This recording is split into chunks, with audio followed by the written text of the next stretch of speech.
আপনাকে ভাবি ভাবি আপনার আনরোমান্টিক ভাইয়ের লগে ইটিস পিটিস করতেছি, পরে কল দেন দেবরজি। বলেই কল কেটে দেয়। পিহু এবার ফারহানের হাতে ফোনটা দেয়। ফারহান রাগী চোখে তাকিয়ে আছে। কি করলে এটা? পিহু তার কথায় পাত্তা না দিয়ে চুল এদিক সেদিক করে যেতে যেতে গায়, তোমার যত ভাই ব্রাদার ডাকবে আমায় ভাবি, আমার শাড়ির আঁচলেতে থাকবে ঘরের চাবি। ফারহান পিটপিট করে তাকিয়ে আছে তার যাওয়ার পানে। তার ছেঁড়া মেয়ে মাত্র রাগ দেখায়, আবারও মাত্রই মুড চেঞ্জ, বাদরামি শুরু। মুখ দিয়ে বেরিয়ে আসে সেই চিরচেনা শব্দ। যাদব মহিলা। এদিকে দূর থেকে কেউ একজন এইসব কিছু পর্যবেক্ষণ করছিল। দুপুর 2টা বাজে। ছেলেরা পাশের মসজিদ থেকে নামাজ আদায় করে এসে রান্নায় হাত দেয়। মেয়েরা সব কেটে কুটে ঘুচিয়ে রেখেছে। রুদ্র রান্না করছে, বাকিরা সাহায্য করছে। মেঘ অবাক হয়ে দেখে বলে, পাশ আপনি রান্নাও পারেন? থেকে শান্ত বলে, সি ভাবি সি, জামাই কি কি করতে পারে জানেনই না দেখছি। আমাদের রুদ্র তো পাক্কা রাঁধুনি, কলেজ লাইফ থেকেই পিকনিকে গেলেই সে রাঁধে। মেঘ কিছুটা লজ্জিত হয়। ইট দিয়ে চুলা বানিয়ে রান্না করছে, ধোয়া উঠছে। মেঘ সামনে বসে দেখছে রুদ্র কি সুন্দরভাবে চামচ নাড়ছে। পরনে হাতাকাটা গেঞ্জি, বডি যেন পুরো উন্মুক্ত। মেঘ কিছু বলছে না, চুলার সামনে অনেক গরম, সেজন্য নয়তো এতক্ষণে ঝাড়ি দিয়ে চেঞ্জ করাতো। অন্যদিকে যাও। রুদ্রের কথায় মেঘের ধ্যান ভেঙে যায়। ভ্রু কুচকে বলে, কেন এখানে থাকি না? রুদ্র গম্ভীর কণ্ঠে বলে, এখানে ধোয়া উঠছে, শ্বাসকষ্ট হবে, যাও অন্যদিকে। বাধ্য হয়ে মেঘ চলে যায় পিহুদের কাছে। এদিকে সবাই মিলে কিছু প্ল্যান করছে, তা দেখে মেঘ এগিয়ে যায়। দেখে রিকের হাতে ম্যাচ লাইট, তাহমিদের হাতে বোমা। তাহমিদি এনেছে এগুলো ফাটাতে। পাশে সুমনা, পিহু, মিষ্টি, সারা, সামিয়া দাঁড়িয়ে। মেঘ আসতেই রিক সবাইকে বলে, শোনো, সবাই গাছের আড়ালে থাকো। আমি আগুন ধরিয়ে এখানে রেখে আসছি। এটা অনেক ডেঞ্জারাস বোম কিন্তু।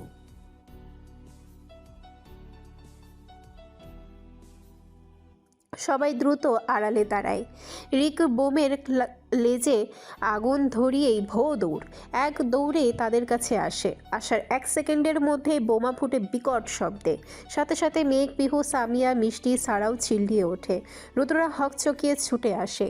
কিছুটা সামনে এগিয়েই ছেলেরা আশ্চর্য হয়ে একে অপরের মুখ চাওয়াচাওয়ি করছে। সামনের সবাই থমথমে। হঠাৎ শান্তরা জোরে হেসে ওঠে। মেঘরা দাঁড়িয়ে আছে, মুখে জামায় কালির দাগ, চুলটুলো আওলা ঝাওলা। তাদের হাসতে দেখে মুখ ভোতা করে আছে। সাদ হাসতে হাসতে বলে, কিরে, তোদের এই অবস্থা কি করেছে? পিহু রিকের দিকে তাকিয়ে রেগে বলে, এই হতচ্ছাড়া বোমা ফাটিয়েছে। বোম না রেখে ম্যাচ রেখে বোম হাতে নিয়ে আমাদের কাছে চলে গেছে। পিহুর কথায় সবাই হাসতে হাসতে লুটোপুটি খাচ্ছে। রুদ্র রাগী গলায় বলে, ঠিকই হয়েছে, এত বাদরামি করতে কে বলেছি? এক্ষুনি সব কটা ফ্রেশ হয়ে আয়। রোদ্রের ধমকে সবাই একে একে ভেতরে চলে যায়। এভাবেই রান্না শেষ হতে হতে বিকাল হয়ে যায়। সবাই খেয়ে টেয়ে একটু রেস্ট নিয়ে আশেপাশে একটু ঘুরোঘুরি করে। সন্ধ্যা 7টা বাজে। সবাই গোল হয়ে বসে আছে রিসর্টের সামনে। এখন সবাই মিলে বারবিকিউ পার্টি করবে। পাশের শান্ত, রাহুল মিলে সব ব্যবস্থা করে। হঠাৎ সারা উঠে বলে, চল সবাই ট্যুর ডিয়ার খেলি। তার কথায় সবাই রাজি হয়। তবে রুদ্র, ফারহান এরা মোটেও ইন্টারেস্টেড না। সায়ান বারবার তাদের বলছে। তা দেখে রুদ্র কিছুটা বিরক্ত হয়ে বলে, বললাম তো তোরা খেল, আমি এখানেই আছি। রুদ্রর কথায় ফারহান পাশ থেকে খুঁচা দিয়ে বলে, রসকসহীন মানুষের দ্বারা কি আর সব হয়? ফারহানের কথায় রুদ্র কড়া চোখে তার দিকে তাকায়, গলা উঁচিয়ে বলে, তোর আছে রস? ফারহান ভাব নিয়ে বলে। অবশ্যই। রুদ্র বাঁকা হেসে বলে, কোন রস? ওই যে তোর ঘুমের মধ্যে মুখ দিয়ে লালা পড়ে, ওইটাকে রস ভাবছিস না তো? ওইটা রস না রে পাগল। রুদ্রের কথায় উপস্থিত সবাই হেসে ওঠে। ফারহান একবার কড়া চোখে তাকিয়ে ফের চোখ সরিয়ে নেয়। যেটা ভেবে তুই অভ্যস্ত সেটা কি আর সবাই জানে? সবাই কি আর তোর মতো? রুদ্র কলা ঠিক করতে করতে বলে, অবশ্যই সবাই আমার মতো না, আমি দুনিয়াতে এক পিস, চাইলেও কেউ এত ভালো হতে পারবে না। রুদ্রের কথায় ফারহান ভাবলেশীনভাবে বলে ওঠে, ওহে, আমি তো ভুলে গিয়েছিলাম, তুই হলি শাহসুফি ফিরে কামেল, মুর্শিদে মোকাম্মেল, ওলিয়া আজম, নেওয়াজে আকরাম, মুহাদ্দিসে আল্লাহ কুতুবে তাম, সাইখিয়া হাফিজিয়া আলহাজ হজরত মাওলানার বংশধর উরুফে মাওলানা রুদ্র চৌধুরী। ফারহানের মুখে এত বড় নাম শুনে একজন চোখ বড় বড় করে বোকার মতো তাকিয়ে আছে। কয়েক সেকেন্ড যেতেই যেন গগন ফাটিয়ে হাসির রোল পড়ে যায়, আর একটা আরেকটার উপরে পড়ে গড়াগড়ি খাচ্ছে। মুহূর্তেই জায়গাটা হাসির রাজ্যে পরিণত হয়। পিহু তো হাসতে হাসতে ফারহানের কাঁধে জুড়ে একটা থাপ্পড় মারে। এটা তার অভ্যাস, হাসতে হাসতে কাউকে ঠুস ঠাস মারা। ফারহান পাশে ছিল বিদায় সেই খেয়েছে। ফারহান সাথে সাথে রাখি চোখে তাকায়। মুহূর্তেই পিহুর হাসি বন্ধ হয়ে যায়। কি করেছে বোধগম্য হতেই ফারহানের দিকে তাকিয়ে দাঁত বের করে একটা হাসি দেয়। ফারহান গম্ভীর মুখে চোখ সরিয়ে নেয়। এদিকে রিক হাসতে হাসতে বেহুশ হওয়ার উপক্রম। সাদ সেই ফাঁকে নিচে থেকে খেয়ে ফেলে রাখা একটা চুইংগাম তুলে রিকের মুখের ভরে দেয়।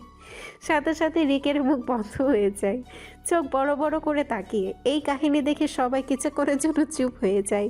রিক বেশ কিছুক্ষণ চুপ থেকে বোঝার চেষ্টা করে সাদ করলোটা কি। যখনই মাথায় আসে নিচে ফেলা অন্যের চিবানো চুইংগাম মুখে দিয়ে দিয়েছে, সাথে সাথে মুখ থেকে ফেলে ওয়াক ওয়াক শুরু করে। ছি, দুরুর বাচ্চা, কি করলে এটা?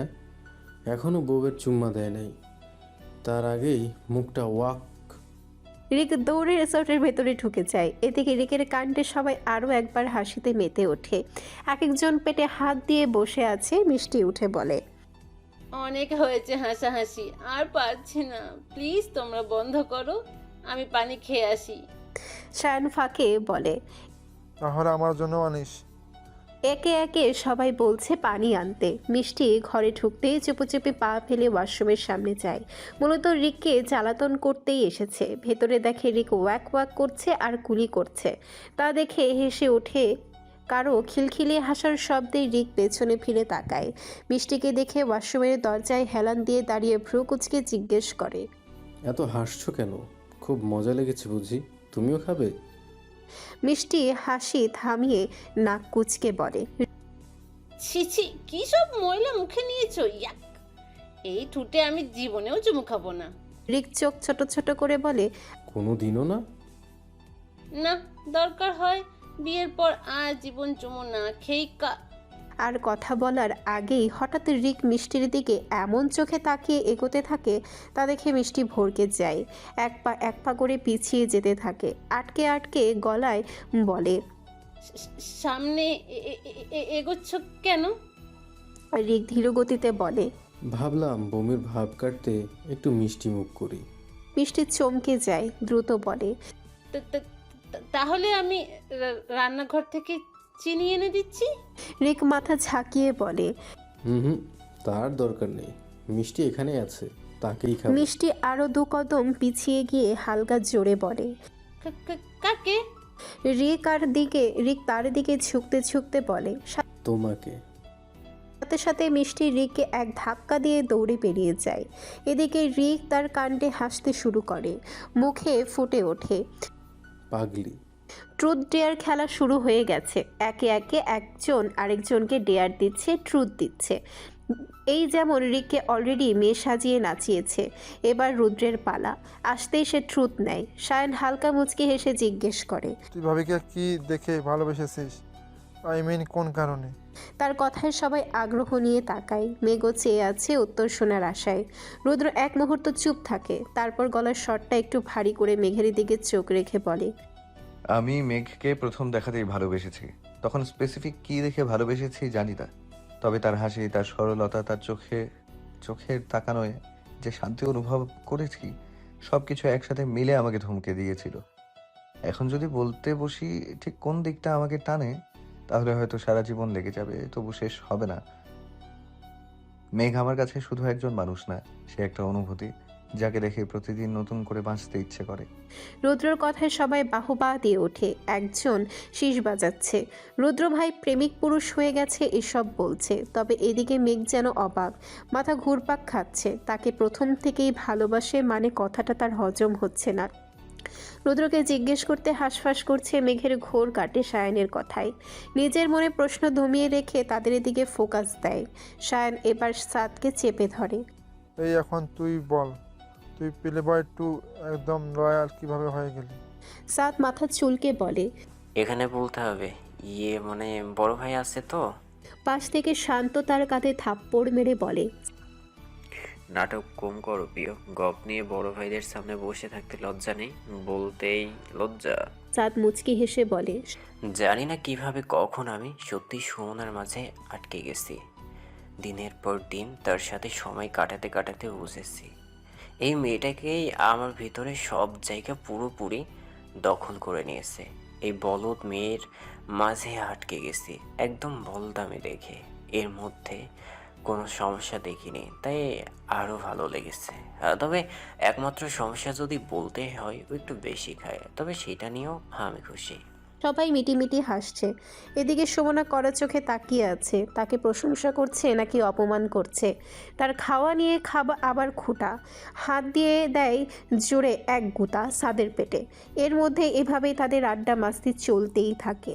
প্রায় রাত 11টার দিকে সারা পিহুরা সবাই মিলে মেয়েকে জোর করে রেডি করে ঘরে বসিয়ে চলে যায়। মূলত এটা সারারই প্ল্যান, সাথে পিহু সুমনা মিলিত। তাদের উপরে রেগে মেঘ থমথমে মুখে বসে আছে। তাদের একটাই কথা, যেভাবে আছে সেভাবেই যেন বসে থাকে। ঘর থেকে অন্য কাপড়ও নিয়ে গেছে, তবে মেঘের এখনো ভয় হচ্ছে। হঠাৎ দরজা খোলার শব্দে মেঘ ফট করে অন্ধকারেই উঠে দাঁড়ায়। এদিকে রুদ্র ঘরে ঢুকেই দেখে অন্ধকার। ভ্রু কুচকে আসে, তবে মেঘ কি পিহুদের সাথে ভাবতে ভাবতে সুইচ টিপে লাইট জ্বালালো। হঠাৎ ঘর আলোকিত হতেই সামনে যে দৃশ্যটা ধরা দিল, কিছুক্ষণ সে একেবারে স্তব্ধ হয়ে গেল। পাতলা সিল্কের লাল শাড়ি পরে কাচুমাচু হয়ে দাঁড়িয়ে আছে মেঘ। তাকে যেন আগুনে মোড়া এক রূপকথার সবচেয়ে সুন্দর আকর্ষণীয় চরিত্রটা লাগছে। তার পিঠের হালকা বাঁক, কোমরের সরু রেখা আর শাড়ির সাথে গায়ে মিশে যাওয়া শরীরের সৌন্দর্য সবকিছুই রুদ্রের চোখে ধরা দিচ্ছে। রুদ্র মেঘকে এমন রূপে দেখে যেন একেবারে ঘায়েল হয়ে গেছে। নিজেকে সামলানো আর তার পক্ষে সম্ভব হলো না। ধীরে ধীরে এগিয়ে গিয়ে মেঘের কোমর টেনে নিজের সাথে মিশিয়ে নিল। এক দৃষ্টিতে চেয়ে রইল তার চোখে। দৃষ্টি যেন ছিঁড়ে ফেলার মতো গভীর। মেঘ একবার তাকিয়ে ফের চোখ সরিয়ে ফেলে। এই চোখে তাকানো দুষ্কর। সে লজ্জায় মাথা নিচু করে নিঃশ্বাস আটকে রেখেছে। রুদ্র হঠাৎ মৃদু নেশাগ্রস্তের মতো মুখ গুজে দিল মেঘের গলায়। মেঘের শরীরের উষ্ণ ঘ্রাণ যেন তাকে আরো পাগল করে তুলল। হাসকি ভরাট গলায় রুদ্র ফিসফিস করে বলে, এভাবে শাড়ি পরেছো কেন? মেঘ কাঁপা কাঁপা কণ্ঠে জবাব দেয়, সারা আপু পরিয়ে দিয়েছে জোর করে। রুদ্রর ঠোঁটে হালকা হাসি ফুটে উঠল। তার হাত ধীরে ধীরে মেঘের শরীরের উপরে ঘুরে বেড়াতে লাগলো, কখনো কোমর, কখনো পিঠ। প্রতিটি ছোঁয়াতেই মেঘ শিরে উঠছিল, আর রুদ্র যেন ডুবে যাচ্ছিল তার রূপ ঘ্রাণ উষ্ণতার এক অন্তহীন নেশায়। তার আঁচলের ভেতরকার বাঁকে হাত যেতেই মেঘ ফট করে রুদ্রের হাত চেপে ধরে। নিঃশ্বাস ঘন হয়ে আসছে তার। রুদ্র থেমে গিয়ে গভীরভাবে তাকায় মেঘের দিকে। তারপর হঠাৎ এক ঝটকায় কোলের মধ্যে তুলে নেয়। মেঘ দু হাত দিয়ে রুদ্রের গলা শক্ত করে আঁকড়ে ধরে। রুদ্র তাকে নিয়ে এসে বিছানায় বসে, কণ্ঠে অদ্ভুত কোমলতা নিয়ে ডাকে, মেঘ। মেঘ চমকে তাকায়। রুদ্রের গলায় যেন এক অদৃশ্য নেশা। তার দৃষ্টি গিয়ে থামে মেঘের ঠোঁটে। লাল লিপস্টিকে লেপটে থাকা সেই ঠোঁট জোড়ায়। বুড়ো আঙ্গুল বেয়ে আলতোভাবে ঠোঁট ছুঁয়ে ফিসফিসিয়ে বলে, এখন কি করব বলো? তুমি সব বাঁধ ভেঙে দিলে। আমার আর নিজেকে থামানোর সাধ্য নেই বউ। মেঘের কান লাল হয়ে উঠছে, নিঃশ্বাসে বুক দ্রুত ওঠানামা করছে। সে আরও জোরে রুদ্রের কলার চেপে ধরে। এই দৃশ্য যেন রুদ্রকে আরও পাগল করে তুলছে। নিজেকে আর আটকে রাখতে পারে না সে। মেঘের চুলের ভাঁজে হাত ডুবিয়ে উন্মুক্ততার উন্মাদের মতো সাথে তার অধর জোড়া নিজের আয়ত্তে নিয়ে নেয়। শ্বাসরুদ্ধ করা আবেগে চুম্বন ছড়িয়ে পড়ে। তার হাত অবাধ্যভাবে ঘুরে বেড়ায় মেঘের শরীরে, নিষিদ্ধ বাঁকে বাঁকে। রুদ্রের উন্মাদনা সামলাতে পারছে না মেঘ। শ্বাসরুদ্ধ হয়ে আসায় সে ঠেলতে শুরু করে, কিন্তু বলিষ্ঠ দেহের সঙ্গে পেরে ওঠা যায় নাকি? শেষমেশ না পেরে রুদ্রের ঠোঁটে দাঁত বসায় সে। রুদ্র তড়িঘড়ি তাকে ছেড়ে দেয়। অবশেষে মুক্ত হয়ে মেঘ হাঁপিয়ে ওঠে। রুদ্র মেঘকে ধীরে ধীরে বিছানায় শোয়ায়, নিজেকে তার উপর আলতো করে ঝুঁকিয়ে রাখে, গলায় ঘাড়ে নিজের মুখ ডুবিয়ে দেয়। নিঃশব্দ স্পর্শে মেঘের শরীরে আগুন জ্বলছে যেন। মেঘ রুদ্রের শার্ট শক্ত করে ধরে রাখে। আস্তে আস্তে রুদ্রের হাত চলে যায় শাড়ির দিকে। একটানেই খুলতে গেলেই মেঘ হঠাৎ তার হাত ধরে ফেলে। রুদ্র থেমে যায়, মাথা তুলে চোখে চোখ রাখে মেঘের দিকে। মেঘ মাথা নাড়িয়ে বারবার না না করছে। তা দেখে রুদ্র অসহায় কণ্ঠে বলে, বউ প্লিজ আজ না করো না। আমার পক্ষে নিজেকে দমিয়ে রাখা আর সম্ভব হচ্ছে না। বলেই মেঘের উত্তরের আশা না করে বুকের উপরে থেকে আঁচল সরিয়ে ফেলে এক টানে। আস্তে আস্তে হাত বাড়ায়। মেঘ রুদ্রকে ধাক্কা দিয়ে সরিয়ে দিয়ে শাড়ির আঁচল গায়ে জড়িয়ে নেয়। ভীত হয়ে বসে আছে। মেঘের এহেন কাণ্ডে রুদ্র বেশ রেগে যায়। মেঘের দিকে তাকাতেই তার ভীত চেহারা দেখে আরও রাগ বেড়ে ওঠে। দুই বাহু চেপে ঝাঁকিয়ে ওঠে। এই, তোমার সমস্যা কি? যখনই কাছে আসি সরিয়ে দাও।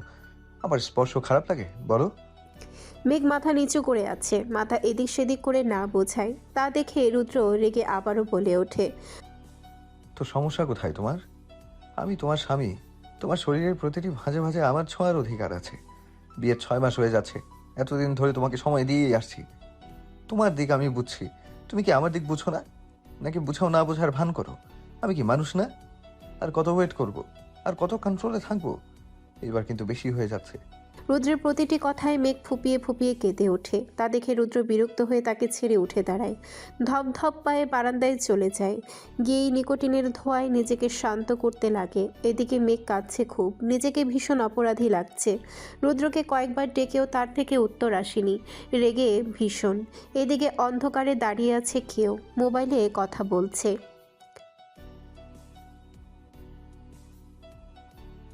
সকাল 6টা বাজে। মেঘের চোখে ঘুম নেই। রুদ্র কিছুক্ষণ আগে বারান্দা থেকে এসে শুয়েছে। সারা রাত বারান্দাতেই ছিল। তার সাথে ভালো করে একটা কথাও বলেনি। মেঘ একটা দীর্ঘশ্বাস ফেলে ওঠে। বারান্দায় পা রাখতেই নাক কুঁচকে যায়। নিচে সিগারেটের ছাই পড়ে আছে। হয়তো পুরো এক প্যাকেট শেষ করেছে। হতাশ হয়ে ঘর থেকে বের হয়। বাইরে যাবে মনটা ফ্রেশ করতে। তবে শাড়ি চেঞ্জ করতে হবে। তাই সারা রুমে নক করে। সবাই ঘুমিয়ে আছে। কয়েকবার নক করতেই সারা এসে দরজা খুলে চুল মুছতে মুছতে বলে, আরে মেঘ, কিছু লাগবে? মেঘ সারাকে দেখে অবুঝের ন্যায় প্রশ্ন করে ফেলে। এত সকালে গোসল করে ফেলেছেন আপু? সারা দুষ্ট হেসে বলে, কেন, তুই বুঝি করো নাই? সারার ইঙ্গিত বুঝতেই নিজেকে নিজে মনে মনে গালি দেয়। কিসব প্রশ্ন করছিল ভেবে। আপু, আমার কাপড়ের ব্যাগটা দিন, চেঞ্জ করে একটু হাঁটতে বাইরে যাব। মেঘের কথায় সারা ভেতরে থেকে ব্যাগ নিয়ে আসে। ধরো, ফ্রেশ হয়ে আসো।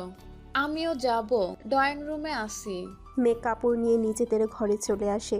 বিছানায় চোখ যেতেই দেখে রুদ্র খালি গায়ে উপর হয়ে ঘুমিয়ে আছে। প্রায় 10 মিনিটের মাথায় ফ্রেশ হয়ে বের হয়। তারপর সারার সাথে তাদের রিসর্টের সামনের কাঁচা রাস্তায় হাঁটার উদ্দেশ্যে যায়। সকালে ফ্রেশ পরিবেশ, আশপাশটা সবুজে ঘেরা, হালকা বাতাসে একটু একটু ঠান্ডাও লাগছে। দুজনেই টুকটাক কথা বলে এগোচ্ছে। হঠাৎ মেঘ একটা প্রশ্ন করে বসে। আপু, স্বামী স্ত্রীর মধ্যে শারীরিক সম্পর্ক না হলে কি স্বামী বদলে যায়? সারা একবার সন্দিহান চোখে তাকায় মেঘের দিকে। তারপরে শান্ত গলায় উত্তর দেয়, সব পুরুষ মানুষ চেঞ্জ হয়ে যায় এমনটা না। অনেক স্বামী ধরে স্ত্রীতে সময় দেয় না, কারণ তারা বুঝে যেই শরীর সম্পর্ক মানে শুধু সেই শরীর নয়, এখানে আবেগ, বিশ্বাস, সম্মান আর মানসিক প্রশান্তি দরকার। কিন্তু অনেকের সমস্যা দেখা দিতেই পারে যদি মাসের পর মাস বা বছরের পর বছর স্বামী স্ত্রীর মধ্যে শারীরিক সম্পর্ক না হয়। তখন স্বামী মানসিকভাবে হতাশ বা একাকী অনুভব করতে পারে। এতে ঝগড়া, দূরত্ব, বিরক্ত, এমনকি অন্যদিকেও ঘটনাও ঘটতে পারে। মেঘ অনেক মনোযোগ দিয়ে সারার প্রতিটি কথা শোনে। লাস্টের কথাগুলো শুনে তার ভেতরে ভয় লাগতে শুরু করে। মেঘকে মনমরা হতে দেখে সারা প্রশ্ন করে, তোমাদের মধ্যে সব ঠিক আছে তো মেঘ? মেঘ চমকে তাকায়, আমতা আমতা করে বলে, হ্যাঁ হ্যাঁ। মেঘকে এমন অপ্রস্তুত হতে দেখে সারা কিছু একটা আন্দাজ করে বলে, দেখো মেঘ, তোমাদের মধ্যে যদি কোনো সমস্যা থাকে নির্দ্বিধায় বলতে পারো আমাকে। না না না আপু, তেমন কিছু না। ওই আর কি, ফেসবুকে একটা ভিডিও দেখেছিলাম, তাই মনে প্রশ্ন জাগলো। সারাও আর ভাবে সত্যিই বলেছে, তাই আর মাথা ঘামায়নি। টুকটাক কথায় সারা জিজ্ঞেস করে, আচ্ছা, তোমাদের মধ্যে দূরত্ব কেমন? সারার প্রশ্নে মেঘের মুখের খুশির ঝিলিক ফুটে ওঠে। সে আনমনেই বলতে লাগে, উনি অনেক কেয়ারিং একটা মানুষ। Best husband for ever. উনি আমার ছোট বড় সব বিষয়ের প্রতি খেয়াল রাখেন। আমাকে ভালো রাখতে, খুশি রাখতে সর্বদা চেষ্টা করেন। এক কথায় উনি হাজব্যান্ড ম্যাটেরিয়াল। মেঘের কথায় সারা হেসে বলে, বাহ বাহ, দূরত্ব মানে প্রেমে ভালো করে পড়েছো। এর মধ্যে কারো উপস্থিতিতে দুজনেই পেছন ঘুরে তাকায়, দেখে রাহুল আসছে তাদের দিকেই। রাহুলকে দেখে সারা ভ্রু কুচকায়। কি রে, ঘুম শেষ? রাহুল তাচ্ছিল্য করে বলে। ঘুম হলে তো শেষ হবে। সারা রাহুলকে গভীরভাবে পর্যবেক্ষণ করে। কেন ঘুম হয়নি? আচ্ছা, কি হয়েছে তোর? কেমন চেঞ্জ হয়ে গেছিস? আগের আমাদের সেই রাহুল হাসি খুশি, এখন কেমন জান অপরিচিত লাগে। রাহুল ম্লান হেসে বলে। দূর, তোদের মনের ভুল, আমার কিছু হয়নি, এমনি মাথার ব্যথায় ঘুম হচ্ছিল না। সারা চিন্তিত হয়ে বলে। তো আমাকে বললি না রাতে? মুভ ছিল আমার কাছে, লাগাইলে আরাম লাগতো একটু। হ, রাতে কাপলদের মাঝে কাবাবে হাড্ডি হতে যাব। তারা একটা কিল বসায় রাহুলের কাঁধে। সারা চা বানানোর উদ্দেশ্যে চলে যেতেই মেঘ রাহুল নদীর পাড়ে গিয়ে দাঁড়ায়। মেঘ একধারে নদীর স্রোতের দিকে তাকিয়ে আছে, সে ভাবছে অন্য কিছু, অন্য চিন্তা। হঠাৎ রাহুলের ডাকে ধ্যান ভাঙে। কেমন আছো মেঘ? মেঘ আলতো হেসে বলে, কিছু। জি আলহামদুলিল্লাহ, ভালো ভাইয়া। আপনার কি অবস্থা? আমিও আছি এরকম। তখন চুপ থেকে রাহুল মেঘের দিকে তাকায়। কি মায়ায় ভরা মুখ, এই মুখের দিকে তাকালেই তো যন্ত্রণা আরও বেড়ে যায়। সে তো আসতে চাইছিল না এই কারণেই।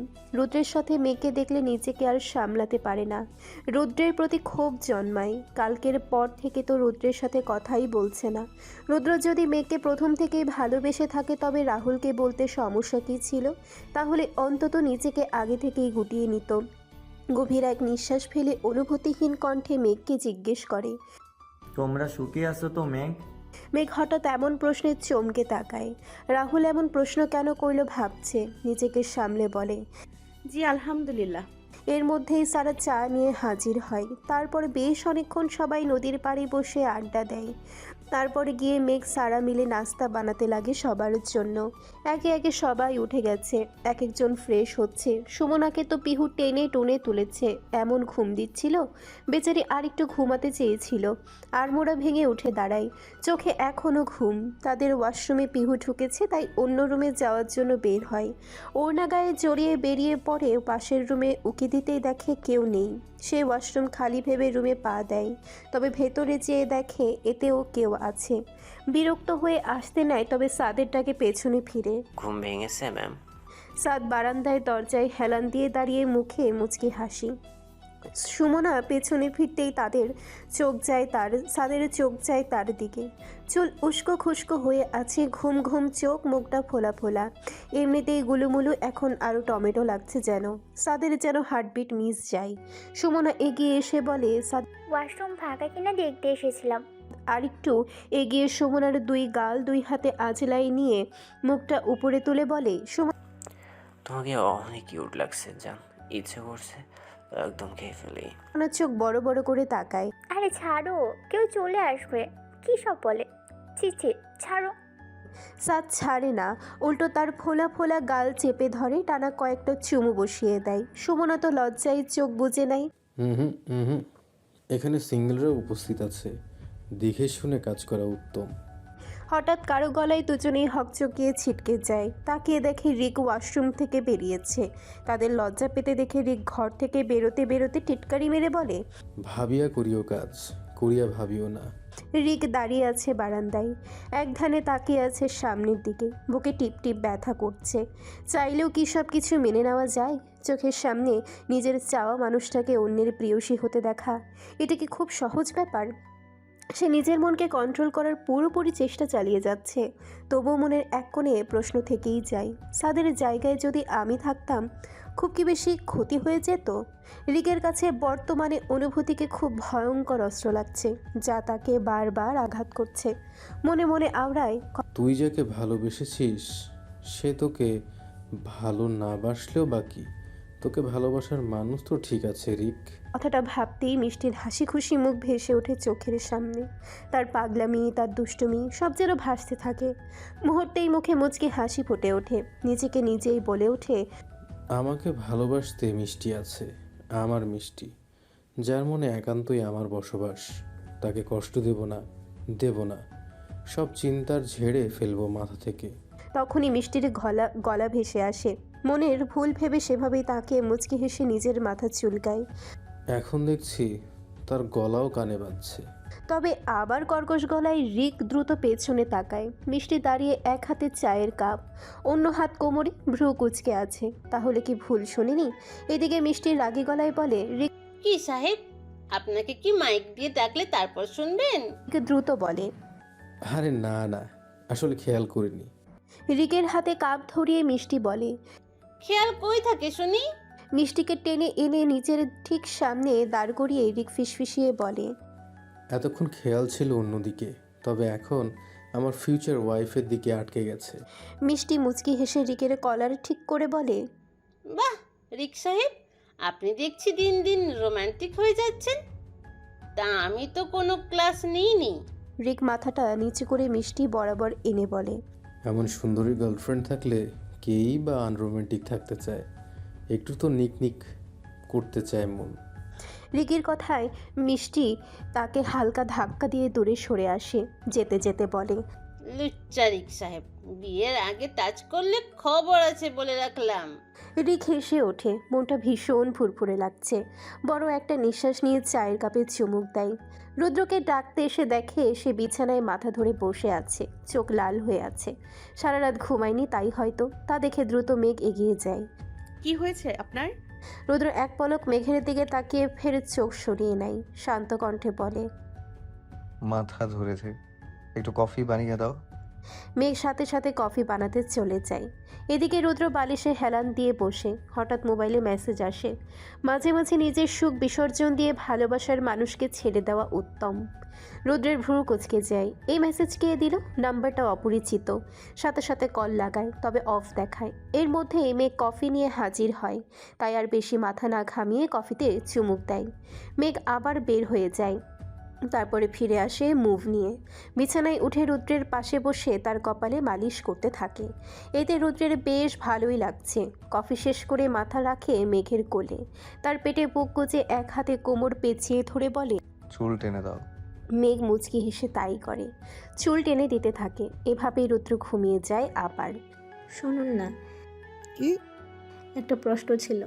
ফারহান ভাবলেশহীনভাবে বলে, একটা প্রশ্ন তো করেই ফেলেছ, এবার যাও।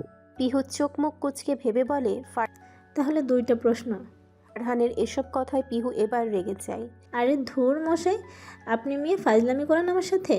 আমি সিরিয়াস। এবারও ফারহান একইভাবে বলে। তখনই ফারহানের মোবাইল বেজে ওঠে।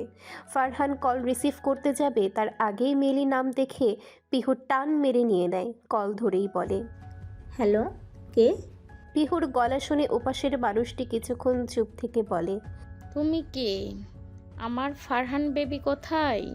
কথা শুনতেই পিহু চমকে যায়। দ্রুত রেগে বলে, এই কে রে তুই? ফারহান বেবি মানে কি? এদিকে পিহুকে তুই তাকারি করতে দেখে ফারহান মোবাইল কেড়ে নেয়। রেগে বলে, এসব কোন ধরনের ব্যবহার পিও? কিছু বলি না বলে কি মাথায় উঠে যাচ্ছ? ফারহানের এমন কথায় পিহু চুপসে যায়। ফারহানের বলা পরের লাইনটুকুতে বেশ খারাপ লাগে তার। তবুও কড়া গলায় বলে, তো সে আপনাকে বেবি বলছে কেন? ফারহান গম্ভীর গলায় বলে, আমাকে যা খুশি বলবে, তাতে তোমার কি? পিহু অবাক হয়ে বলে, যা খুশি বলবে মানে? সে কি আপনার গার্লফ্রেন্ড যে বেবি ডাকবে? হুদাই কে? পিহু বাকি কথাটুকু বলার আগে ফারহান বলে ওঠে, হ্যাঁ, সে আমার গার্লফ্রেন্ড হয়েছে শোনা। তার সাথে আমার বিয়েও ঠিক। এবার সামনে থেকে বিদায় হও। যদি মান সম্মান থাকে তাহলে আর দ্বিতীয়বার আমার সামনে আসবে না। দিকে পিহু হতবাক, 2 কদম পিছিয়ে যায়। সে যেন এক ঝটকা খেয়েছে। ফারহানের বিয়ে ঠিক? কানে বারবার বাজছে কথাটা। পিহুকে যেন কেউ ভেঙে চুরে দিচ্ছে। অবিশ্বাস্য চোখে তাকিয়ে আছে। ফারহান আবার ঝাড়ি মেরে ওঠে। কি হলো, যাচ্ছ না? পিহুর চোখ বেয়ে পানি গড়িয়ে পড়ছে। দাঁতে দাঁত চেপে বলে ওঠে, আপনার বিয়ে যেহেতু ঠিক, তাহলে আমাকে বললেন না কেন? আমাকে চান্স দিলেন কেন আপনার আশেপাশে আসার? ফারহানের সোজা সাপটা বলে, আমি আমার পার্সোনাল ব্যাপারে যার তার সাথে শেয়ার করতে ইচ্ছুক নই। ফারহানের প্রত্যেকটা কথাই যেন পিহুর বুকে সুই গাঁথার মতো যন্ত্রণা দিচ্ছে। চোখ বেয়ে অবাধ্য জল গড়িয়ে পড়ছে। আজ ফারহান যেন তাকে তার জীবনের সব থেকে বড় দুঃখটাই দিয়েছে। পিছুতে পিছুতে বলে, আর কোনো দিনও আমার এই চেহারাও আপনার সামনে আসবে না। দোয়া করে সুখী হন, অনেক অনেক। দুপুর 3টার দিকে সবাই বাসায় আসার উদ্দেশ্যে রওনা দেয়। এর মধ্যে পিহু একবারও ফারহানের সামনে যায়নি। সবাই বেশ চিন্তিত পিহুকে নিয়ে। হঠাৎ কেমন চুপচাপ মনমরা হয়ে গেছে। জিজ্ঞেস করলে বলছে শরীর খারাপ লাগছে। তাই আরও রুদ্র তাড়া দেয় বাড়ি ফিরতে। একে একে সবাই উঠে পড়ে গাড়িতে। গাড়িও চলতে শুরু করে। প্রায় 1 ঘন্টা পর গ্রাম পেরিয়ে শহরে রাস্তায় উঠে গাড়ি। আশেপাশে আর সে সবুজ শ্যামলা পরিবেশ নেই। দোকানপাট, বড় বড় বিল্ডিং, বাড়ি ঘোড়াই চোখে পড়ে। বেশ আরও কিছু দূর যাওয়ার পর সামনের 2 গাড়ি দাঁড়াতে দেখে রুদ্ররাও দাঁড়িয়ে যায়। রুদ্র বাকিদের গাড়িতে রেখে নিচে নেমে সামনে যায় দেখতে কি হয়েছে। কোনো সমস্যা? রুদ্রের কথায় সায়ান বলে, না না, ওই আর কি, ওরা বলছে ফুচকা খাবে, তাই ওখানে দাঁড় করালাম। ফুরা কই, ওদের নিয়ে আয়। মিষ্টি গিয়ে ওদের বলতেই ওরাও নেমে আসে। ফুচকার দোকানের সামনে বসে আছে সব মেয়েরা, আর ছেলেরা দাঁড়িয়ে আছে। ছোটোখাটো দোকান, চেয়ার বেশি নেই, তাই আর কি। ফুচকা খেতে খেতে মেঘ বারবার রাস্তার অপর পাশে তাকাচ্ছিল। তা দেখে রুদ্রও সেদিকে তাকায়। দেখে একটি আইসক্রিমের ভ্যান। ভ্রু কুচকে মেঘকে জিজ্ঞেস করে, আইসক্রিম খাবে? মেঘ সাথে সাথে মাথা নেড়ে হ্যাঁ বলে। তা দেখে রুদ্র আশেপাশে তাকায়। তেমন দোকানপাট নেই। এদিকে তো বড় কোনো দোকান নেই। আচ্ছা, সামনে থেকে নিয়ে আসছি। মেঘ রুদ্রের হাত ধরে থামিয়ে বলে, ওই তো এখানে আছে, দোকানে যেতে হবে কেন? রুদ্র নাক কুচকে বলে, এগুলো খাবে? হ্যাঁ। না না, এগুলো ভালো না। কি না কি পানি দিয়ে বানায়। রুদ্রের নাকুচ কথায় মেঘ বায়না ধরে বসে। না না না, এগুলো অনেক মজা, এনে দিন না প্লিজ প্লিজ। মেঘের কথায় আর না পেরে উঠে যায়। আচ্ছা, এখানেই থাকো, আমি নিয়ে আসছি। রুদ্র যায় আইসক্রিম আনতে। সেখানে অনেকগুলো বাচ্চাও ভিড় করেছে আইসক্রিম কিনতে। মেঘ তা দেখছে আর খাচ্ছে। এর মধ্যে অর্ণব এসে দাঁড়ায় মেঘের সামনে। মেঘ মাথা তুলে তাকাতেই বলে, মেঘ ভাবি, রুদ্র ডাকছে আপনাকে। ভ্রু কুচকে বলে, উনি তো বললেন এখানেই থাকতে।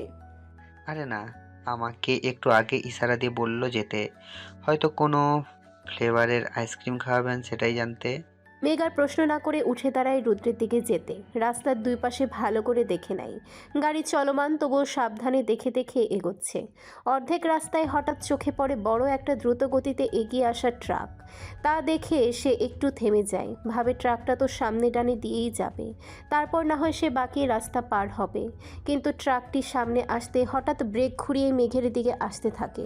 তা দেখে মেঘ চমকে ওঠে, পা যেন থেমে গেছে, নড়তেও পারছে না। চোখের সামনে ভেসে ওঠে তার বাবার মুখটা। মনে পড়ে যায় সেই দুর্ঘটনার কথা।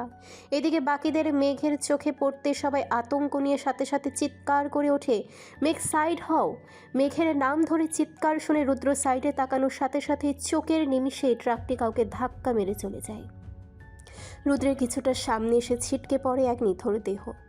পড়ার সাথে সাথে রক্তে ভেসে যায় আশপাশ। রুদ্র যেন দুনিয়া থমকে গেছে। হাতে থাকা আইসক্রিম পড়ে গেছে। হাত কাঁপছে প্রচণ্ডভাবে। সামনে আগানোর সাহস হচ্ছে না। তাও এক পা করে সামনে এগোচ্ছে। মনে মনে আওড়াচ্ছে, এটা সত্যি না, এটা যেন স্বপ্ন হয়। ঘটনা ঘটার সাথে সাথেই আশেপাশে ভিড় জমে যায়। রুদ্র হতবাক হয়ে তাকিয়ে আছে নিচে পড়ে থাকা রাহুলের দিকে। এখন তার কি করা উচিত মুহূর্তের জন্য যেন ভুলেই গেছে। চোখের সামনে প্রাণপ্রিয় বন্ধু রক্তে ভেসে যাচ্ছে, অথচ সে যেন জমে গেছে। চারিপাশে মানুষজন কেউ ভিডিও করছে তো কেউ হইচই করছে, যেন কোনো সিনেমার দৃশ্য চলছে। এরই মাঝে সায়ানরা ভীত মনে দৌড়ে আসে ভিড় ঠেলে। মেঘের জায়গায় রাহুলকে দেখে সবাই হকচকিত। সারা হঠাৎ চিৎকার করে ওঠে, রাহুল! সবাই এগিয়ে আসে। ফারহান হন্তদন্ত হয়ে চিৎকার করে উঠল, সার্কাস দেখছিস? এক একটা উত্তর জায়গা ফাঁকা কর, এখনই হাসপাতালে নিতে হবে। ফারহানের গলার শব্দে যেন রুদ্রের হুঁশ ফিরে। মুহূর্তে পাগলের মতন দৌড়ে গিয়ে রক্তে ভেজা রাহুলকে ফারহান থেকে ছিনিয়ে কাঁধে তুলে নেয়। তাকে গাড়িতে উঠিয়ে দ্রুত ছুটে যায় হাসপাতালে। হাসি খুশি এই সফরে হঠাৎ এমন ঘটনা, সবাই ভেঙে পড়েছে। চোখ ভিজে যাচ্ছে এক একজনের। এদিকে মেঘকে ধাক্কা মেরে সাইডে সরিয়ে দিকেও সে নিজেকে সামলে উঠতে না পেরে রাস্তার পাশে পিলারে ধাক্কা খেয়ে অজ্ঞান হয়ে পড়ে। হাত পায়ে চোটও লেগেছে। পিহু, সুমনা আর সামিয়া দৌড়ে গিয়ে তাকে তুলে। তারাও মেঘকে গাড়িতে তোলে। পানি ছিটিয়েও মেঘ জ্ঞান ফিরছে না। পিহু আর সুমনা কান্না করছে খুব। সামিয়া কাঁপতে থাকা গলায় দুজনকে সান্ত্বনা দেওয়ার চেষ্টা করছে। কাছের হাসপাতালে পৌঁছাতেই সবাই হন্তদন্ত হয়ে ভেতরে ঢোকে। রুদ্র ভেতরে ঢুকেই চিৎকার করে ওঠে। Doctor, doctor! তার চিৎকার আর রাহুলের রক্তাক্ত শরীর দেখে সবাই দ্রুত এগিয়ে আসে। ডাক্তার কাছে এসে তাকিয়েই বলে ওঠে, ইমিডিয়েটলি অপারেশন থিয়েটার নিন, অবস্থা খুবই ক্রিটিক্যাল। আর আপনারা রিসেপশনে গিয়ে ফর্ম পূরণ করুন ফার্স্ট। বলে ডাক্তার রাহুলকে নিয়ে ভেতরে ঢোকে। আরও কয়েকজন ডাক্তার ছুটে যায় তার সাথে। সায়ন ফর্ম ফিল আপ করল। রাহুলের পরিবারকেও খবর দিয়েছে ইতিমধ্যে, তারা রওনা হয়ে গেছে সঙ্গে সঙ্গেই। অপারেশন থিয়েটারের বাইরে রুদ্ররা বসে আছে। সারা বন্ধুর এই অবস্থায় কাঁদতে কাঁদতে ভেঙে পড়েছে। অন্যদের চোখেও অশ্রু। রুদ্র মাথা নিচু করে নিশ্চুপ বসে আছে। শক্ত হয়ে আছে, কিন্তু ভেতরে তোলপাড় চলছে। হঠাৎ মাথা তুলে প্রশ্ন করল, কিভাবে হলো?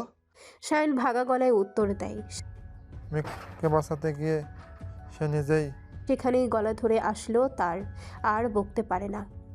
রুদ্র হঠাৎ আতঙ্কিত হয়ে ওঠে, দাঁড়ায়। চারিপাশে তাকিয়ে কেঁপে ওঠা কণ্ঠে বলে, মেঘ কোথায়? ঠিক আছে ও? কই ও? দেখছি না কেন?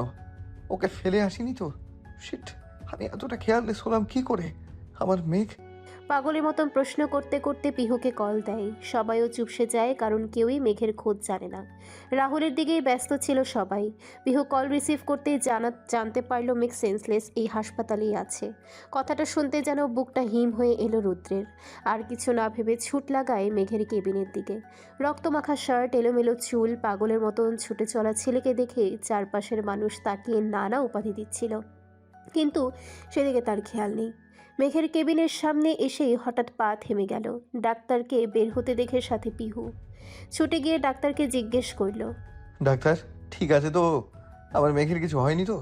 ডাক্তার একবার পিহুর দিকে তাকাতেই পিহু আসতে বলল, পেশেন্টের হাজব্যান্ড। ডাক্তার মুচকি হেসে উত্তর দিল,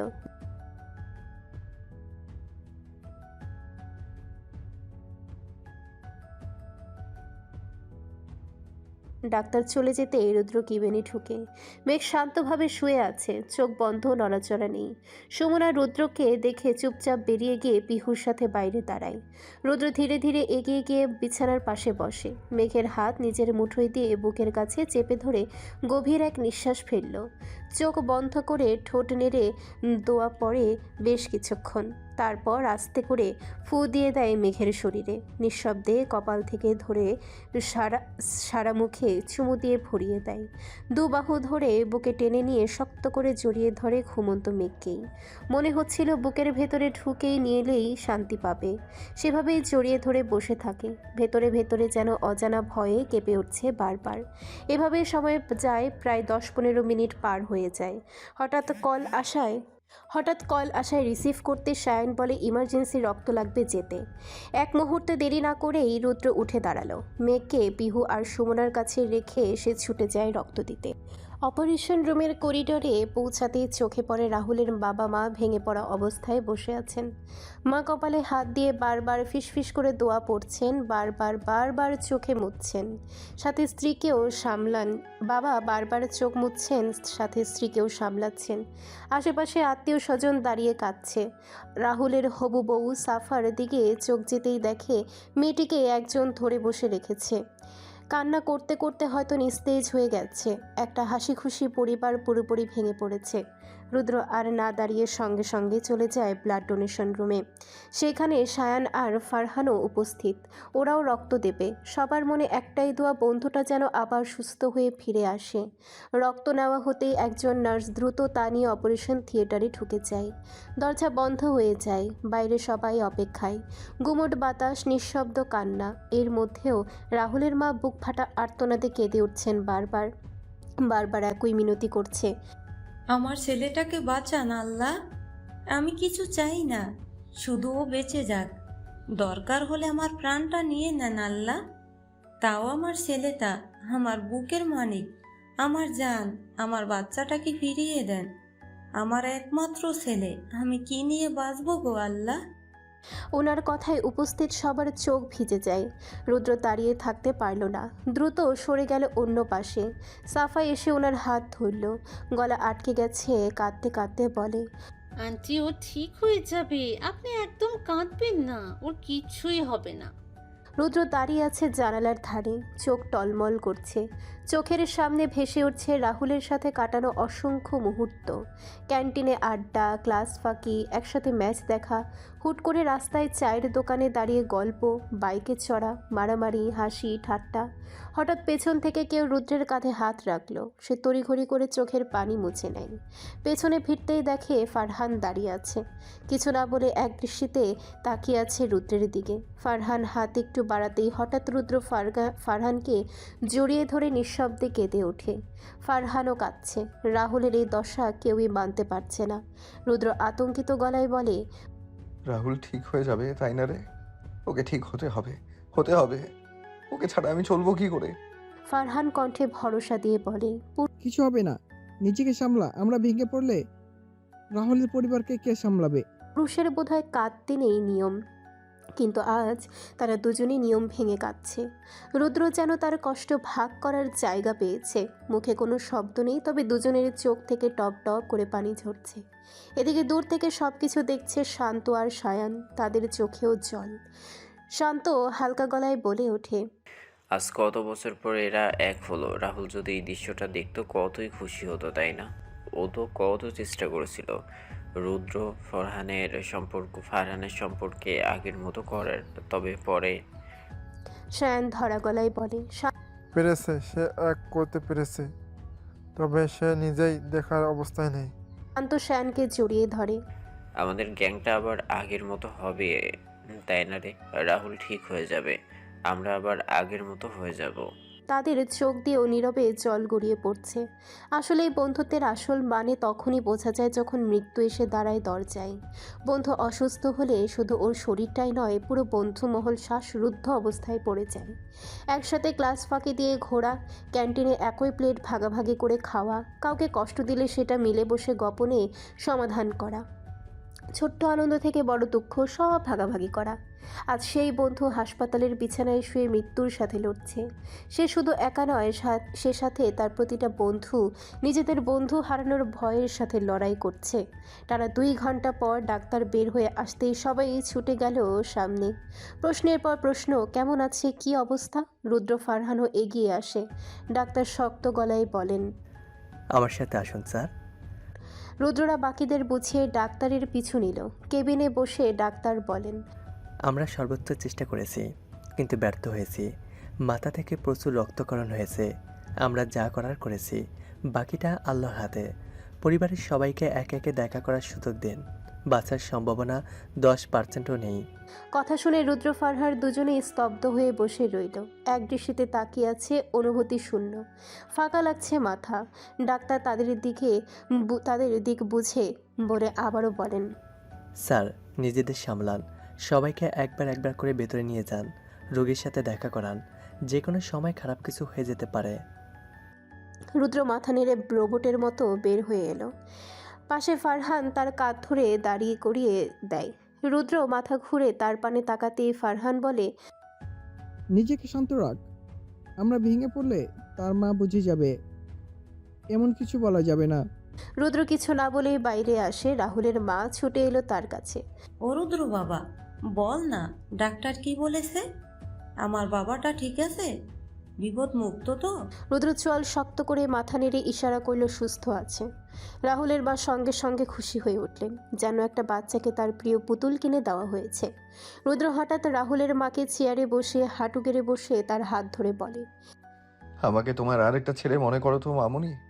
এরই মধ্যে মেঘকে নিয়ে পিহুরাও এসেছে। সে এখন সুস্থতা এখানে আসতে চাইছিল, তার জন্য আজ রাহুলের এই অবস্থা। আর সে আসবে না?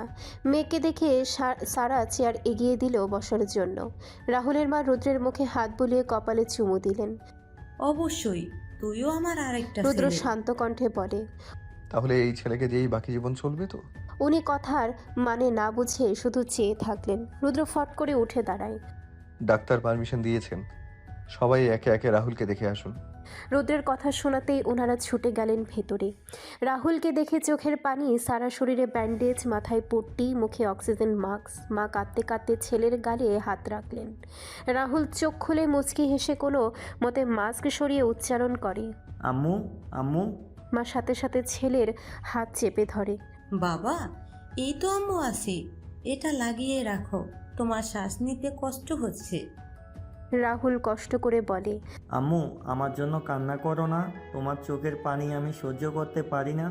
মা চোখের জল মুছে বললেন, না বাবা, আমি কাঁদছি না, তুমি তাড়াতাড়ি সুস্থ হয়ে যাবে। রাহুল হালকা হেসে উঠল, আবার হালকা গলায় বলে, আম্মু, আমার কিছু হলে সাফাকে তুমি নিজ দায়িত্বে ভালো করে তুলে দিও। না আব্বু, তোমার কিচ্ছু হবে না, এসব কথা মুখে নেয় না। আল্লাহ তোমাকে দ্রুত আমার বুকে ফিরিয়ে দিবেন সুস্থ করে। রুদ্র, একটা রিকোয়েস্ট রাখবি? তুই শুধু বল, আমি জান দিয়েও দেব। আমাকে ওয়াদা দে, মেঘকে সবসময় প্রোটেক্ট করবি। আমি তোকে বলতে পারিনি, কিন্তু আজ বলতে চাই, আমি মেঘকে ভালোবাসি। নিজের করে পেতে চেয়ে তার আগে তুই বিয়ে করে ফেললি। সত্যি, আমি মন থেকে চেয়েছিলাম রে তাকে, তবে পাইনি, কিন্তু আফসোস নেই, তাকে তো নিজের জীবন দিয়ে বাঁচাতে পারলাম। এবার তুই ওয়াদা কর, যে কোনো পরিস্থিতিতে তাকে। রোল পড়ে যায় চারিপাশে। রোগীর অবস্থা দেখে ডাক্তার সবাইকে বের করে দিলেন। সবার মনে আবার অন্ধকার নেমে এসেছে। রুদ্রর কানে শুধু বাজছে রাহুলের বলা কথাগুলো।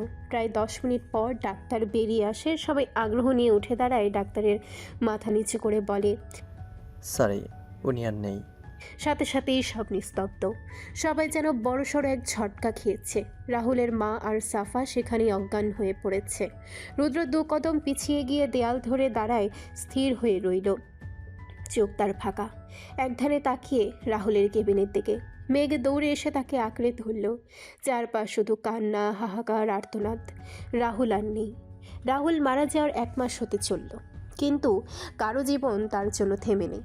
সবাই নিজেদের ছন্দে চলছে। শুধু দিনের শেষে হঠাৎই তার কথা মনে পড়লে প্রিয়জনদের বুকের গভীর থেকে তীব্র এক ব্যথা অনুভব হয়। রুদ্ররা কেউ না কেউ প্রতিদিন একবার হলেও রাহুলের বাড়িতে যায়, তার মাকে স্বাভাবিক রাখার চেষ্টা করে। ভার্সিটি এসেই মেঘ বাকিদের ক্লাসে যেতে বলে নিজে কোথাও যাওয়ার জন্য উঠে। পিহু আটকে দেয়। কিরে, একা একা কোথায় যাবি? আমরাও যাব। মেঘ একটু চিন্তিত স্বরে বলে, না না না, প্লিজ তোরা ক্লাস কর, আমি একটু দরকারে যাচ্ছি, তাড়াতাড়ি চলে আসবো। তাদের অনেক বুঝিয়ে শুনিয়ে অবশেষে বের হয় মেঘ। রিক্সা নিয়ে রওনা হয় তার গন্তব্যে। কাজ শেষ করে যখন বেরোয় তখন চিন্তায় ডুবে ফুটপাত ধরে হাঁটছে। মনমরা হয়ে আনমনে কিছু দূর হেঁটেই হঠাৎ চোখে পড়ে রুদ্রদের গাড়ির মতো দেখতে একটি গাড়ি। পরক্ষণে ভাবে, দেশে কি শুধু একটাই এমন গাড়ি আছে নাকি? ভেবে আবার সামনে এগোয়, কিন্তু আরেকটু যেতেই রাস্তার পাশে দাঁড়িয়ে থাকা একটি মেয়েকে দেখে আটকে যায়। এটা তো সাফা। ভাবতে ভাবতেই ভ্রু কুঁচকে থেমে যায় মেঘ। এর কয়েক সেকেন্ড পরেই গাড়ির ড্রাইভিং সিট থেকে নেমে আসে রুদ্র। গিয়ে অপর পাশের দরজা খুলে দিতেই সাফা মুচকি হেসে গাড়িতে উঠে পড়ে। তারপর রুদ্র নিজেও উঠে গাড়ি স্টার্ট দেয়। পুরো ঘটনাটা মেঘের কাছে একদমই স্বাভাবিক মনে হলো না। রুদ্র এই মেয়েকে নিয়ে এখানে কি করছিল? ভাবতে ভাবতে গাড়িটা চোখের আড়াল হয়ে যায়, আর মেঘ রিক্সা নিয়ে বাড়ি ফিরে আসে। মাথায় শুধু রুদ্রের কথাই ঘুরপাক খাচ্ছে। রাত 10টা। যথারীতি এই 1 মাস ধরে চলা রুটিন অনুযায়ী পিহু আবার তার নতুন নাম্বার থেকে কল দেয় ফারহানকে, শুধু তার কণ্ঠটা শোনার লোভে। হ্যালো কে বলতেই কল কেটে দেয়।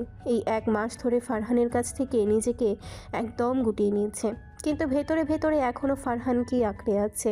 কাউকে একবার মন দিয়ে ফেললে কি এত সহজে তা আবার ফেরত নেওয়া যায়? মাঝে মাঝে দীর্ঘশ্বাসের সাথে বের হয় আক্ষেপ ভরা ফিসফিস। আপনি যদি একটুখানি আমার হতেন ফারহান, দেখতেন ভালোবাসা কারে বলে। ওদিকে রুদ্র বাসায় ফিরেছে হলো 10 মিনিট। মেঘ তার অপেক্ষাতেই ছিল। সে আসলেই কাপড়ে গিয়ে দেয়। রুদ্র চুপচাপ ফ্রেশ হয়ে এসে সবার সঙ্গে খাবার খেয়ে নেয়। রাতে রুমে ঢুকতেই মেঘ প্রশ্ন ছুড়ে দেয়, দুপুরে কোথায় ছিলেন? রুদ্র একটু চমকে তাকায় মেঘের দিকে, ভ্রু কুঁচকে বলে, কেন, অফিসেই তো ছিলাম, আর কোথায় থাকবো? আর কোথাও যাননি? রুদ্র নির্দ্বিধায় জবাব দেয়, না, যাইনি। মেঘ তাকিয়ে থাকে রুদ্রের দিকে। কি সুন্দর করে মিথ্যা বলল, অথচ সে নিজের চোখেই সব দেখেছে। তবু কিছু না বলে চুপচাপ পাশে শুয়ে পড়ে। এভাবেই কেটে যায় আরও কিছুদিন। রুদ্র বদলে গেছে, মেঘের সঙ্গে খুব একটা কথা বলে না, দূরত্ব বজায় রাখছে সব সময়। মেঘ তা টের পাচ্ছে, তবে কিছু জিজ্ঞেস করলে রুদ্র হেয়ালি করে এড়িয়ে যায়। আজ শুক্রবার, সকাল থেকেই বাড়িতে হইচই। রুদ্র একটা পার্টির আয়োজন করেছে, অনেক অতিথি আসবে বলে বাড়ির সাজসজ্জায় ব্যস্ত সবাই। বিকেল হতেই পিহু, মেঘ আর সামিয়াকে সাজগোজের জন্য রুদ্র পার্লারে পাঠিয়ে দেয়। সাজতে সাজতে সন্ধ্যা নেমে আসে তাদের। হ্যাঁ রে, সবাই বকা দেবে, এত লেট হয়ে গেল। পিহু ফিসফিস করে কথাটি বলতেই সামিয়া হেসে জবাব দেয়, আগে দেখে হাট গা দি, নয়তো পরে গিয়ে এতো মেকআপ সব একেবারে যাবে। তারা সবাই দ্রুত গেট পেরিয়ে ভেতরে ঢোকে। সব মেহমান চলে এসেছে, মানুষের গমগমে পরিবেশ। তাড়াহুড়ো করে সামনের দিকে এগুচ্ছিল, কিন্তু কিছু দূর যেতেই রুদ্রের ঘোষণা শুনে মেঘের পা থমকে যায়। অবাক হয়ে তাকায় সামনে। রুদ্র একটি মেয়ের হাত ধরে পাশে দাঁড় করিয়ে বলে ওঠে, hello everyone, meet my fiance miss Safa. বলেই রুদ্র সাফাকে পাশে দাঁড় করালো। সাথে সাথে সবার মাঝে হইচই পড়ে গেল। মিডিয়ার লোকেরা তো লাইভ করা শুরু করে দিল। সবাই প্রশ্নে গুঞ্জরিত, এই মেয়েকে। রুদ্রের তো অন্য কারোর সাথে বিয়ে হয়েছিল, তাহলে ইনিকে? এক হুলস্থুল পরিবেশ। এসবের মাঝে এরশাদুল চৌধুরী গর্জে উঠলেন, এসব কি ধরনের ফাজলামো করছো রুদ্র? রুদ্র ভাবলেশহীন ভঙ্গিতে বলে, আব্বু এটা কোনো ফাজলামি না। বলেই সাফার হাত নিজের মুঠোয় নিয়ে নিল। আশেপাশে সবাই শকড। শান্তরা, পিহুরা সবাই যেন বড়সড় ধাক্কা খেল।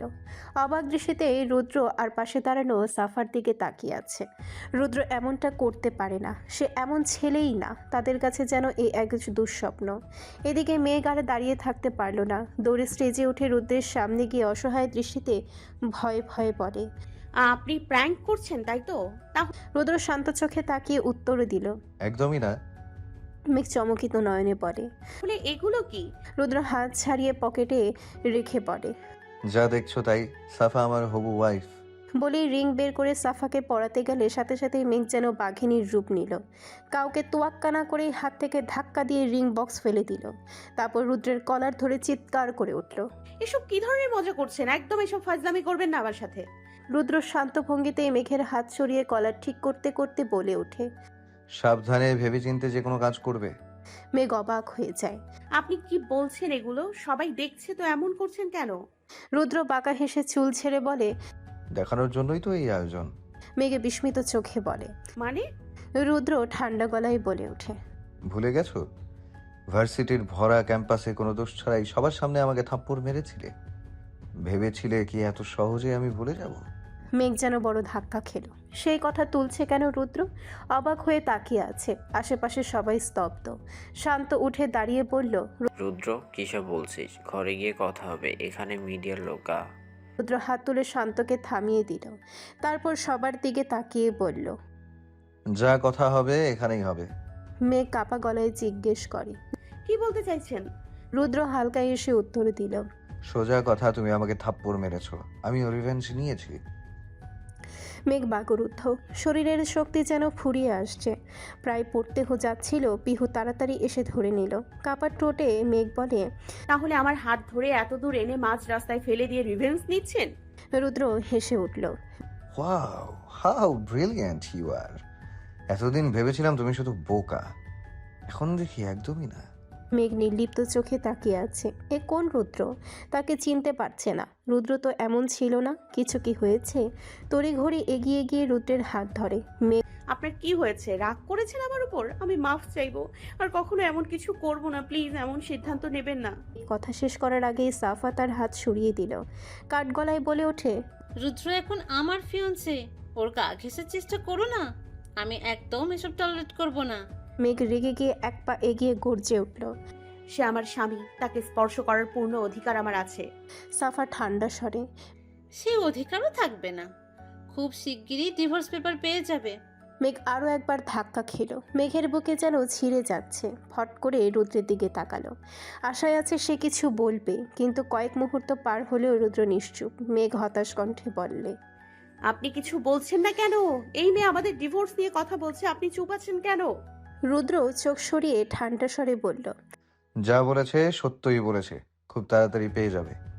এই কথায় শুধু মেঘের নয়, পুরো চৌধুরী পরিবারের মাথায় যেন আকাশ ভেঙে পড়ল। দাদির বুকে ব্যথা উঠে গেছে, তাকে সবাই ধরাধরি করে দ্রুত বসায়। মেঘ ধপ করে নিচে বসে পড়ে, একদৃষ্টিতে রুদ্রের দিকে তাকিয়ে।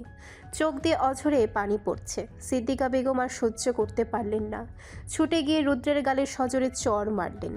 এই শিক্ষা দিয়েছিলাম তোকে, তোর সাহস হলো কি করে মেয়েকে ডিভোর্স দেওয়ার কথা মুখে আনার? রুদ্র শক্ত করে দাঁড়িয়ে আছে।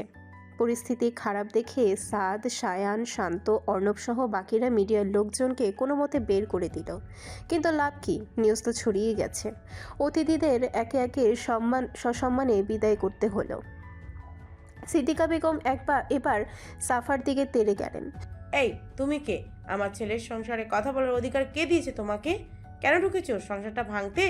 কান খুলে শুনে রাখো, মেঘ আমার একমাত্র বৌমা। মেঘ ছাড়া দ্বিতীয় কাউকে আমি আমার ছেলের বউ হিসেবে মেনে নেব না। এখনই বেরিয়ে যাও আমার বাড়ি থেকে। বলতে বলতে সিদ্দিকা বেগম মেঘকে বুকে টেনে নিলেন। মেঘ কাঁদছে আরও জোরে। কাঁদতে কাঁদতে হাত তুলে রুদ্রকে দেখিয়ে বলে, মা মা দেখুন উনি কি করছেন, বলুন না, থামান না ওনাকে, আমার খুব খারাপ লাগছে। সিদ্দিকা বেগম মাথায় হাত বুলিয়ে সান্ত্বনা দিচ্ছেন। কিছু হবে না মা, আমি আছি তো। তোর এই শাশুড়ি সব সময় তোর পাশে আছে, কিছু হতে দেবে না। এরশাদুল চৌধুরীও এগিয়ে আসেন, মেঘের মাথায় হাত রেখে বললেন, আম্মু এভাবে কেঁদো না, আব্বু আছি, দেখব কি করে। হঠাৎ রুদ্র বলে উঠল, তোমরা কি তোমাদের একমাত্র ছেলেকে হারাতে চাও? সেকেন্ডের মধ্যে পুরো পরিবেশ নিস্তব্ধ, সবাই অবাক হয়ে তাকিয়ে আছে। সিদ্দিকা বেগম ভয়ে আটকে উঠে দাঁড়ালেন। কি বলছিস বাবা এসব? মুখেও আনবি না এই কথা। রুদ্র ঠান্ডা গলায় বলল, তাহলে আমি যা করছি চুপচাপ মেনে নাও, নয়তো এর থেকেও ভয়ঙ্কর কথা মুখে আসবে, কাজও হবে। সবাই চুপ হয়ে গেল, কারো সাহস নেই কিছু বলার। ছেড়ে হারাবে সেই ভয়ে বুঝি? পিহু ভাইয়ের দিকে তাকিয়ে নির্বাক, মা বাবা ছেলেকে হারানোর ভয়ে স্তব্ধ। মেঘ চারিদিকে একবার তাকিয়ে বুঝলো তার আর কেউ নেই। নিজের জন্য নিজের লড়াই করতে হবে। ধীরে ধীরে উঠে রুদ্রের সামনে দাঁড়িয়ে কাপা গলায় বলে, আপনি তো বলেছিলেন আমাকে ভালোবাসেন, তাহলে ভালোবাসার মানুষকে এত কষ্ট দেন কি করে? আমার না বুক ফেটে যাচ্ছে। এই দুনিয়াতে আপনি ছাড়া আমার আর কেউ নেই। আপনি তো আমার একমাত্র আপনজন। এত সুন্দর করে আগলে নিয়েছিলেন, এখন এভাবে ফেলে দিচ্ছেন কেন? রুদ্রের মুখে কোনো শব্দ নেই। মেঘের প্রতিটি হৃদয় বিদারক কথা শুনে সবার চোখ ভিজে যাচ্ছে। শুধু রুদ্রই পাষাণ হয়ে দাঁড়িয়ে আছে। মেঘ কেঁদে বলল, একটা পোষা প্রাণীকে কষ্ট পেতে দেখলে মানুষ সহ্য করতে পারে না। আপনি তো মানুষ, এমন করছেন কেন? রুদ্র কর্কশ কণ্ঠে বলল, আমি তোমাকে ভালোবাসি না। আর কতবার বলবো? এগুলো শুধু রিভেঞ্জ ছিল। আমাকে থাপ্পড় মেরেছো, আমিও পাল্টা জবাব দিয়েছি, দ্যাটস ইট। এর বেশি কৈফিয়ত দিতে পারবো না। মেঘ যেন বারবার ধাক্কা খাচ্ছে। রুদ্র কি তার ভাঙা বুকের কষ্ট দেখছে না? সে কি এতটাই বিরক্ত? রুদ্র চলে যেতে চাইলে মেঘ আবারও হাত ধরে আটকে দিল। এবার রুদ্র ঝাঁকিয়ে হাত ছাড়িয়ে দিল। মেঘ হোঁচট খেয়ে কয়েক কদম পিছিয়ে গেল, তবে চেয়ার ধরে নিজেকে সামলে নিল। রুদ্র ভারী গলায় বলে, আমার হাত ছুবে না। তোমার কোনো যোগ্যতাই নেই আমাকে ছোঁয়ার। নিজের লিমিটে থাকো। অর্ণব বিস্ময়ে বলে, ভাই তুই এমন কেন করছিস? তুই তো বলেছিলি তুই মেঘকে যেমন প্রথম থেকেই ভালোবাসিস, তাহলে এখন অন্য কাউকে বিয়ে, আবার তার সাথে এমন আচরণ? রুদ্র গম্ভীর গলায় কেটে দিল, this is a part of my game. Arnab চমকে, গেম মানে মেঘকে ভালোবাসিস না? ইয়েস, কারণ সে আমার ভালোবাসা ডিজার্ভ করে না। মেঘ এবার পুরোপুরি ভেঙে গেছে। কান দুটো কেটে ফেলতে মন চাচ্ছে, আর শুনতে পারছে না। শুকনো ঠোক গিলে শক্ত গলায় বলে, ওকে, আপনার ভালোবাসা লাগবে না। আপনি ভালো না বাসলেও আমি আপনাকে ভালোবাসি। আমার যতটুকু জায়গা জুড়ে আপনি আছেন না, ওইটুকু জায়গা আমি কাউকে দিতে পারবো না। একটু থেমে আবারও বলল, এমনকি আপনাকেও আর দিব না। রুদ্র চমকে তাকালো। কাঁদতে থাকা মুখ, অসহায় চোখে তাকিয়ে আছে সে। এ প্রথম মেঘের মুখে ভালোবাসি শুনল। বুকের ভেতরে কেমন যেন একটা অজানা অনুভূতি হলো। মেঘ আর এক মুহূর্তও দাঁড়ালো না, দৌড়ে চলে গেল ঘরের ভেতর। পেছন পেছন পিহু সামিয়াও ছুটল। ভয় লাগছে উল্টোপাল্টা কিছু করে না বসে। রুমে ঢুকেই দরজা বন্ধ করে দিল মেঘ। বারান্দায় গিয়ে হাঁটু মুড়ে বসে অঝরে কাঁদছে। বুক ফেটে যাচ্ছে, একাকিত্বতে দম বন্ধ লাগছে। আকাশের দিকে তাকিয়ে ফিসফিস করে ওঠে, আব্বু, আমি তোমাকে মিথ্যা বলেছিলাম উনি ভালো মানুষ, আগলে রাখেন, ভালোবাসেন, কিন্তু সবই মিথ্যে ছিল, সবই নাটক। আব্বু, উনি অন্য একটা মেয়েকে বিয়ে করবেন বলছে, তাহলে আমার কি হবে গো? তোমার প্রিন্সেসটার কি হবে? মা বাবা দোয়া বুঝি কবুল হয়? তুমি কি আমার জন্য একটুও দোয়া করোনি? মা তো তার ছোট্ট মেয়ের জন্য দোয়া করে কুল পায় না, তুমি কেন করনি? মেয়েটা একটু সুখী হোক, দোয়া করনি? আমি কি এমন পাপ করেছিলাম যার জন্য এত বড় শাস্তি পাচ্ছি? অসহায় অভিমান নিয়ে আকাশের দিকে তাকিয়ে আছে। কাঁদতে কাঁদতে হঠাৎ হেসে উঠল। তুমিও স্বার্থপর আব্বু, খারাপ সময়ে তোমাকেও পাই না।